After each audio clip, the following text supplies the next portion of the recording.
నాకు మాట్లాడడం పెద్దగా రాదు, అంటే మైక్లో నార్మల్గా బాగానే మాట్లాడతా.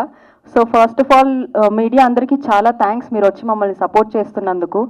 సో అండ్ సాంగ్స్ పరంగా వచ్చేస్తే నేను మెహబూబ్తో ఒక 2 years నుంచి ట్రావెలింగ్ బీబీ జోడీ దగ్గర నుంచి. సో యాజ్ ఎవ్రీబడి సెడ్, నేను కూడా మెహబూబ్ నుంచి చాలా డిసిప్లిన్ నేర్చుకుందాం అనుకుంటున్నా, కానీ అవన్నీ అయ్యే పనులు కాదనిపించింది. But very very dedicated. So first Kadhal Kurse సాంగ్కి నాకు ఫోన్ చేసినప్పుడు నేను ఒక డాన్స్ షో చేస్తున్నాను, లేదు మెహబూబ్ అంటే, పాపం లేదు నువ్వు చెయ్యి అన్నాడు. అది కనుక నేను మిస్ అయ్యి ఉంటే I would have miss this wonderful opportunity. So thank you so much Mehboob for believing in me and giving me an opportunity.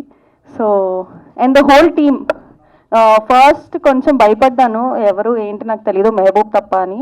But Bhargav, పెద్ద మనిషి నా craft, so thank you so much. నా first album song hit, second కూడా పక్కా block buster ఇస్తారన్న నమ్మకంతో అసలు ఏంటి అసలు ఏం అడగకుండానే సాంగ్ అనగానే ఓకే చెప్పేసా. సో అంత నమ్ముతున్నా. Thank you so much and thanks. చూసి ఎంజాయ్ చేయండి సాంగ్ని యూట్యూబ్లో. Thank you so much.